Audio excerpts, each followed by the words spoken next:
Welcome to Books for Success. Today, we're unraveling the insights from Life in the Fasting Lane by Jason Fung, Eve Mayer and Megan Ramos. Over the last decade, intermittent fasting, restricting calorie intake for a prescribed number of hours for a set number of days, has become increasingly popular. While some in the medical community initially dismissed the idea as a dangerous fad, in recent years, researchers have validated the safety of fasting for weight loss and found compelling evidence that it offers wide-ranging health benefits, including lowering blood pressure, reducing risk factors for diabetes, cancer, and other diseases, promoting longevity, and increasing cognitive function. However, many people aren't sure how to incorporate fasting into their daily routine. What are best practices? Do you need to fast every day? What do you eat on non-fasting days? How can you fast when your family doesn't?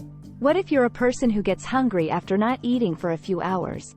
In this essential guide, Dr. Jason Fung, a nephrologist, Megan Ramos, a clinical educator and researcher, and Eve Mayer, owner of FastingLane.com, address common questions and offer practical advice for integrating beneficial periods of food restriction into daily life.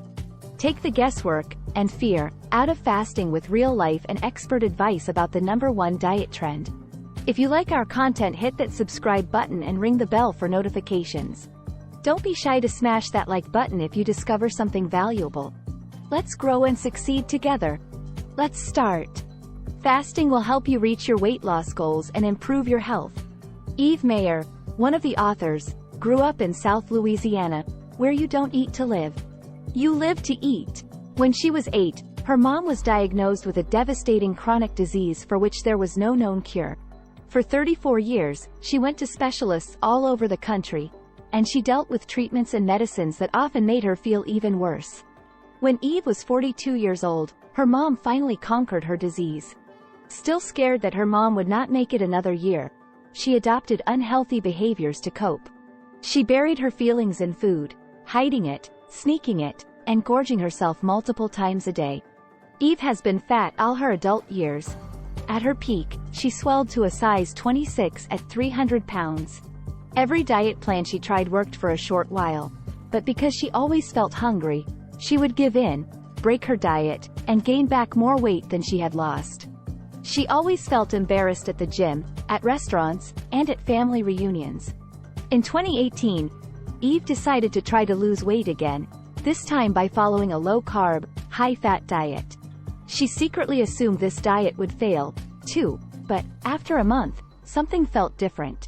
She wasn't hungry every moment like she had always been, and lost 30 pounds after a few months, then started to stagnate. To stem the stagnation, she decided to read The Obesity Code by Dr. Jason Fung. The Obesity Code validated the low-carb, high-fat approach to eating, but then Dr. Fung suggested something she hadn't expected. He recommended that people who struggle with their weight will benefit from fasting. She decided to give fasting a try. That decision changed her life. She began to lose weight again, she felt healthier than she had ever been, and her body began to change in ways she could never have imagined. Best of all, the constant hunger messages flooding her brain stopped for good. Eve was worried that she could pass out if she skipped more than 2 meals, but she didn't. She thought fasting would make her tired and give her brain fog, but it didn't. She thought not eating would slow down her metabolism, but the opposite happened. She felt like a new woman. Eve reached out to Dr. Fung and collaborated with him.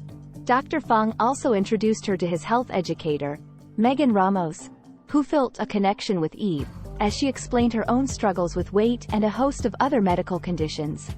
Within a month, a plan was formed, and Life in the Fasting Lane is the product. Type 2 diabetes is a disease of too much sugar and too much insulin, which can be controlled by fasting. There are so many reasons to make fasting a part of your life. From a purely medical standpoint, many diseases are caused in part by excess body fat. Being overweight increases your risk of heart disease, stroke, and cancer. Losing weight increases your high-density lipoprotein, HDL, or good cholesterol levels and lowers your triglyceride levels, which helps reduce the risk of those same diseases. Excess weight may raise your blood pressure, lead to or aggravate arthritis, disrupt your sleep, cause back pain, cause liver disease, and more.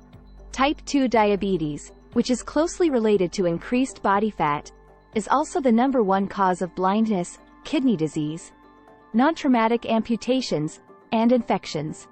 When we eat, the pancreas, a narrow, 6-inch long organ that sits behind the stomach and is part of both the endocrine and digestive systems, secretes the hormone insulin. Insulin signals to the rest of the body that food is now available to process into energy, and this food energy, calories, needs to be stored away for the tour. Insulin also regulates the body's glucose levels, making sure they don't spike or plummet. It does so by helping to extract glucose from the blood to store it in the liver as glycogen or in the body as fat.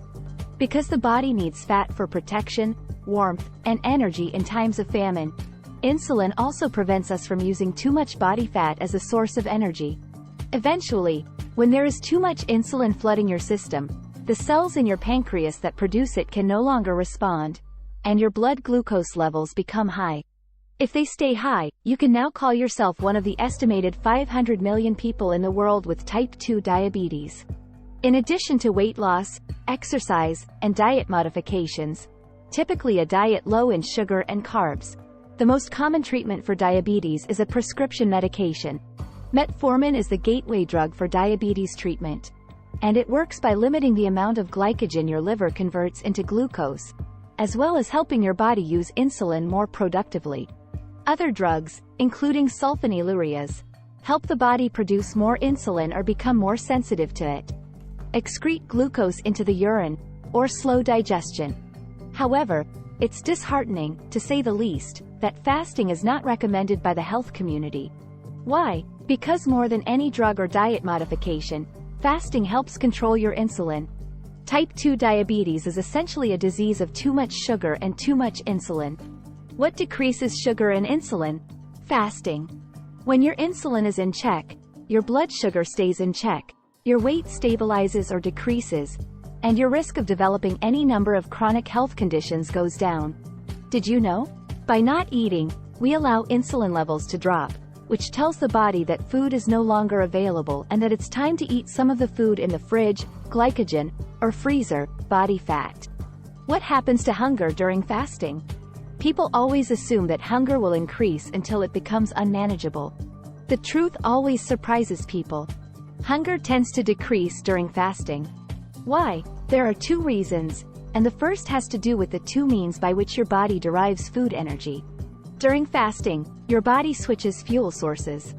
Instead of relying on blood glucose, derived from food, for energy, your body begins burning body fat, which is stored food energy. That switches your body entering a state called ketosis. Once you begin ketosis, your body has access to hundreds of thousands of calories stored in the fat. You're feeding it, giving it everything it needs. So why would it need to be hungry? Ghrelin is the so-called hunger hormone, and, unlike peptide YY and cholecystokinin, it increases appetite. So, if you want to lose weight on a long-term basis, you need to tune down ghrelin. How do you do that? In one study, subjects undertook a 33-hour fast, and ghrelin was measured every 20 minutes. Ghrelin levels are lowest at approximately 9 o'clock in the morning, the same time that studies of circadian rhythm indicate hunger is lowest. This is also generally the end of the longest period of the day during which you have not had food. This reinforces the fact that hunger is not simply a function of not having eaten in a while. At 9 a.m., you have not had food for about 14 hours, yet you are the least hungry.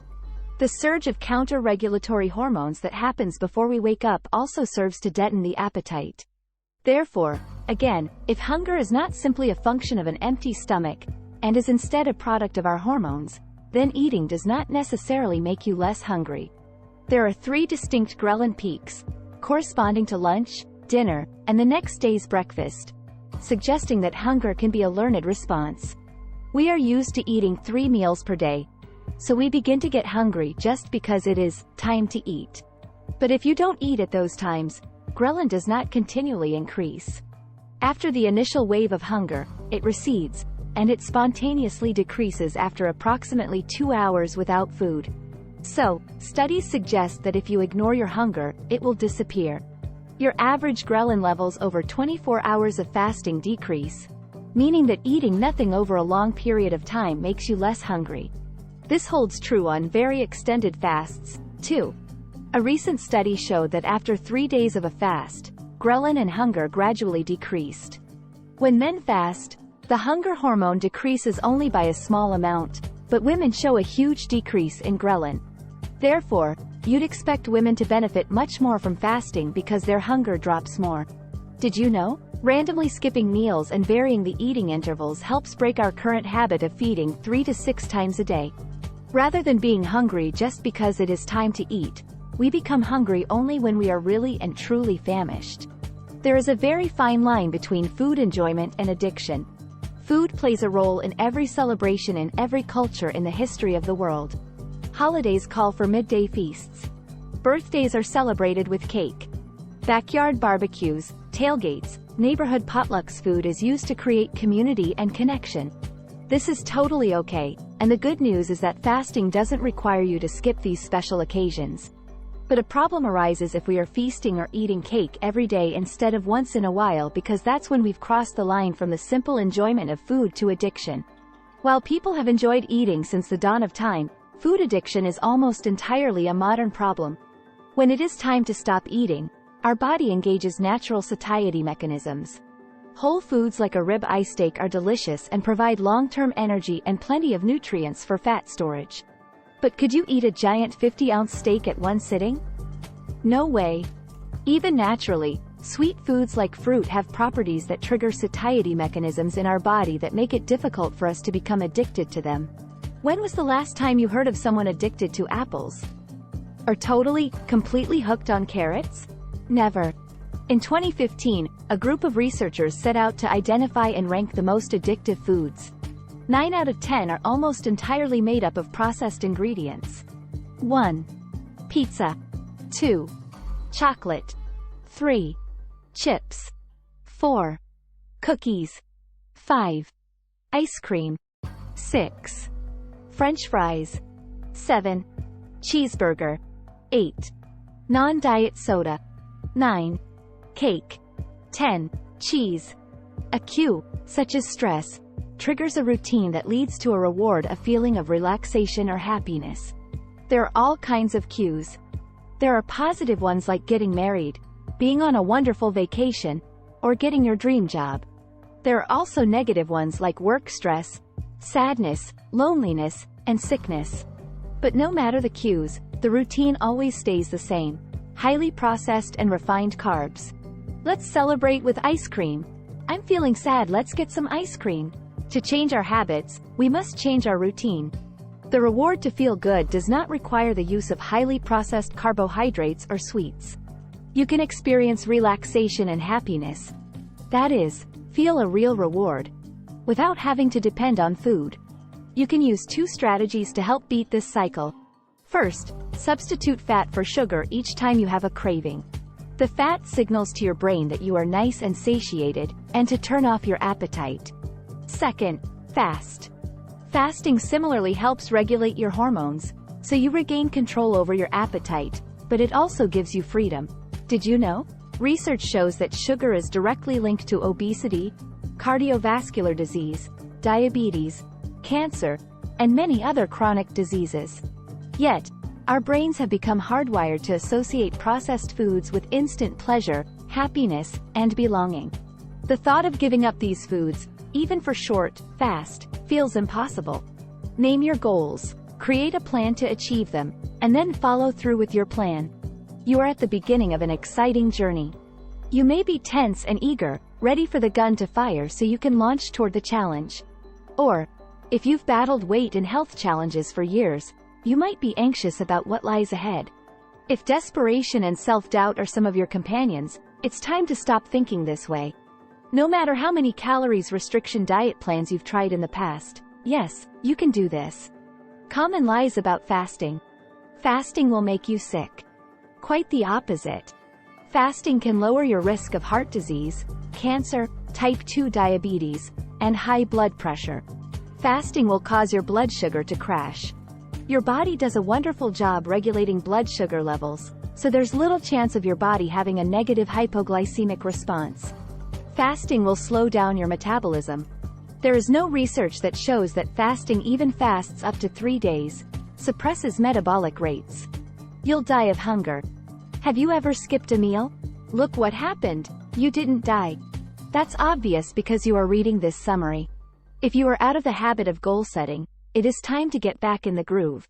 You are reading this summary to discover how your body, mind, and life can be changed when you incorporate fasting. Start by deciding what you want to gain by fasting. The answer can be anything at all. Your goal is individual to your wants and needs, and it is vitally important to your success.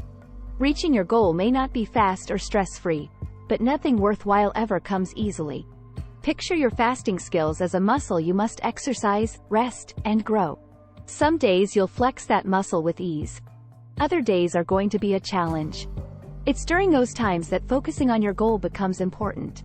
When you've had a few difficult days in a row and find yourself wondering, is this worth it? It's your goal that will remind you why you are on this journey, and that you are worth it. This road can get bumpy sometimes. Create one very specific goal. Or if you must, no more than 2, that will help keep you motivated. It is possible you want to achieve many things, but limiting your focus to the 1 or 2 most important goals will help you keep your eye on the prize and lessen your chances of getting overwhelmed. Your goals should be clear, specific, and concrete. For example, an unclear goal would be, I want to be more active. Active how and when? While a clear goal could be, I want to walk a 5K. Once you're clear about what your goals are, I want you to write them down in 3 places. You can keep your goals on a piece of paper in your top desk drawer at work. Scribble them on your mirror at home, type them into your phone, or make them your computer screensaver. Every time you come across your list, read it out loud 3 times, adding the words, I will, at the beginning of each goal. You can also say them silently in your head. Did you know? The most successful people concentrate on one thing at a time, and they know that trying to do too much at once will inevitably lead to failure. You don't want to take chances on your health, so be patient and consistent.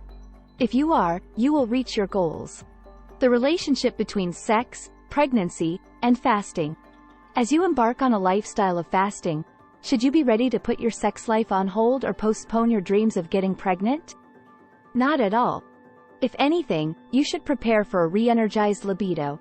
And, while we don't recommend fasting during pregnancy, it can help pave the way to getting pregnant. Some women worry that fasting will deplete their energy, which will cause their sex drive to plummet. The opposite is often true. Because fasting helps regulate all hormones, women find that fasting actually increases their sex drive.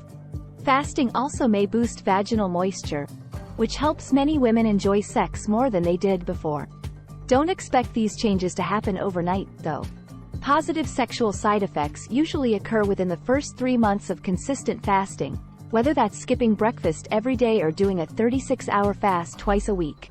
There are some women who experience a decreased sex drive due to fasting, but this is rare and can usually be attributed to inadequate intake of dietary fat, from natural fat sources such as avocados, olive oil, coconut oil, and fatty fish, or sodium on eating days, leading to a nutrient deficiency. Usually, sex drive returns or increases once sodium levels are restored, though this can take 4 to 6 weeks, depending on compliance and the woman's unique physiology. Sodium intake is very specific to each individual. Salt food according to your taste on eating days. On fasting days, you can consume sugar-free pickle juice, or you can add salt to water or place a pinch on your tongue and then drink water, whichever way works. You require, on average, between 1 and 3 teaspoons of salt per day.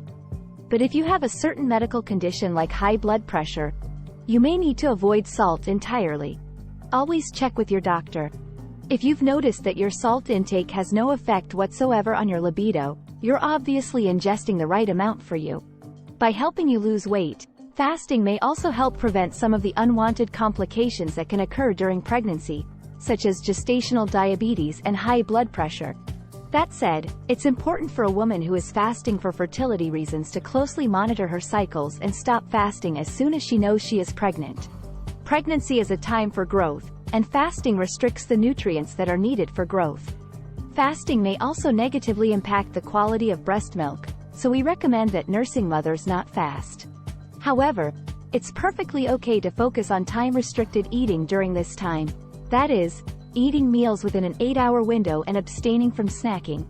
Did you know? High insulin levels increase the production of testosterone from the ovaries, which eventually leads to the abnormal growth of multiple cysts. By reducing insulin, fasting may help reverse this condition. Adopt a no-cost, no-time commitment plan to see if fasting might help you. Do you just want to know if fasting is for you? And would you like to avoid spending a ton of money, time, and agony to gain the health and body you deserve? These wants and the human need to put in the least amount of effort for the greatest reward are exactly why fasting is something you should consider and try. Why? Because fasting is simply a manipulation of time. It seems like such a little thing that it couldn't possibly be the answer you have been searching for all these years. But, really, that is all fasting is. How long you need to go between periods of eating to gain the health you desire. Perhaps you have 5 pounds to lose. Or perhaps you have 500 pounds to lose. Choosing to control when you eat is a magnificent place to start. So, right this minute, adopt a no-cost, no-time commitment plan to see if fasting might help you at the very lowest level of work. It's okay to be lazy. It's not okay to ignore your own needs, wants, and dreams. You deserve your heart's desire. You hold the key to unlock it. The most stress-free way to begin fasting is to use a process called simple fasting, because it takes so little effort. Lazy fasting. Simple fasting involves starting slowly, with a manageable fasting schedule, then extending it if you like. But if doing minimal work forever is best for you, that's fine, too. Your first major step toward fasting is to stop snacking, for good. Many of us have been told that we need to eat small meals and snacks throughout the day to keep our metabolic engines running. Well, guess what? If you snacked and snacked like a champ, you would get fat. It's easy to start. Are you ready? Stop snacking. Right now. How not to snack? Step 1. Eat 3 meals a day until you are full. Each meal should take no longer than 1 hour, and you get to choose the time of the meals. You get to pick the food in the meals. If you drink soda or any kind of drink, even diet drinks, start limiting them to your meal times. If you must have gum, have it after you eat and within 1 hour of a meal. But no snacks, which means no gum, candy, mints, sugar, food, juice, sweet drinks, natural or otherwise, broth, smoothies, or sports drinks, except at meal times. Some of you reading this may realize that you eat 8 to 10 times a day. If that's the case, don't stop snacking cold turkey. If you do, you'd be eating only a third of the times that you currently do. Instead, cut out 1 snack time per day for a week, just like this. Week 1. Go from eating 8 times a day to eating 7 times a day. Week 2. Go from eating 7 times a day to eating 6 times a day. Week 3. Go from eating 6 times a day to eating 5 times a day. Did you know? Eating all the time is sort of a nuisance. If you are trying to find food 6 or 7 times per day, when are you supposed to get anything done? You are constantly thinking about what you need to eat and when to eat it. Stepping into fasting will help you move forward with your life in a transformative way. You've been able to stop snacking, step 1, so it's time to head right into fasting. Don't worry, it's not that difficult. Step 2. Skip breakfast. Instead of eating 3 meals a day, you will eat 2. And remember, no snacks. How can you prepare the night before you skip breakfast? Great question. Your dinner should consist of healthy, whole foods that will fill you up and make you feel good. Preferably, stick to a low-carb diet. Step 3. Skip lunch. Now that you are not snacking and comfortably skipping breakfast as often as you wish, you're ready for a day where you only eat an evening meal. If you think about it, skipping lunch after not eating breakfast only adds about 6 more hours of fasting. For most people, it also isn't nearly as traumatizing as they think it will be. Yes, you are going to get hungry at lunchtime, but keep yourself busy, hydrated, distracted, and determined to reach your goals. When dinner time rolls around, eat healthy, filling foods for a period of 1 hour, and make sure to finish up at least 2 hours before you go to bed. Step 4. Skip dinner. Step 4 is the most difficult. But if you have stopped snacking, often skip breakfast, and are at ease with bypassing lunch a few times a week, yet still aren't hitting your weight loss and health goals, then it is time for a 36-hour fast. Wait. 36 hours? I thought I was only fasting for a full day? Stop for a second and think. This fast is referred to as a 36 because you will not be eating for 36 hours. You finish dinner at, say, 7 p.m. You sleep for the night. You don't eat the following day. You sleep again. You wake up and eat breakfast at 7 a.m. Boom. You just fasted for 36 hours. Schedule this fast on a day you are as busy as possible and around as little food as possible. Set yourself up for success, not suffering, and do your best to limit mealtimes with others, shopping, and cooking. Because these things are sometimes unavoidable, you should always ask for support, and you may just be surprised at how helpful people will be. Step 5. Extend the fast to day 2. So how does one prepare to not eat for more than one day?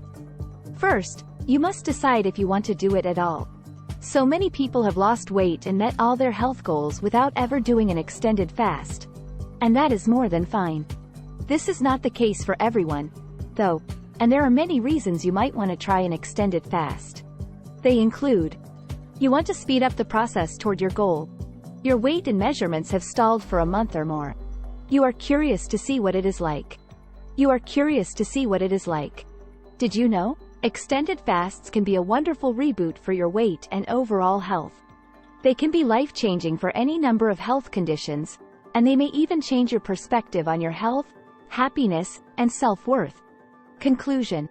When people achieve something in life, there was only one way to celebrate. Cake, and champagne, and steak, and a loaded baked potato. You get the idea. Once you change to eating healthily and fasting, celebrating every little success by gorging on food no longer works. You need new ways to celebrate. You are going to have a lot of celebrating to do. You need to honor your big goals, but you can also celebrate small achievements along the way. Maybe your big goal is to lose 80 pounds, but your interim goal is to bench press 80 pounds. The celebration should be commensurate with the achievement. Reward yourself with something small when it takes little effort to achieve it.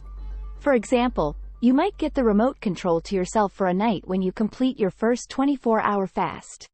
Celebrating is a big deal because it reminds you of where you came from and what you achieved. It reinforces your confidence and commitment. Honor your achievements with someone who supported you in your goals as a way of thanking them.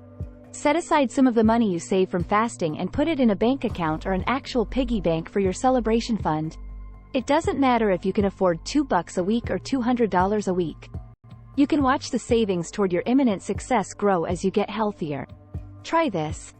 Tips for getting to sleep after a full day of fasting. Remind yourself that the sooner you get to sleep, the sooner you will eat in the morning. Make sure you are well hydrated. Consider melatonin supplements if needed. Warm baths are great but are most helpful at least a few hours before bedtime. Avoid computer, TV, and phone screens for a couple of hours before bed, if possible. Try meditating, deep breathing, aromatherapy, reading, or whatever makes you feel restful. Decide what you will eat for breakfast. Don't prepare it because you might end up shoving some of it into your mouth accidentally that night. Knowing what you are looking forward to enjoying, food-wise, in the morning can make hunger more bearable. Thank you for joining us on this enlightening journey. If you've enjoyed our summary, consider picking up the full book for a more in-depth exploration. Before you go, hit that like button, subscribe if you haven't yet, and share this video with someone who could benefit from these insights. Until next time, keep reading, keep learning, and keep growing. Thanks for watching.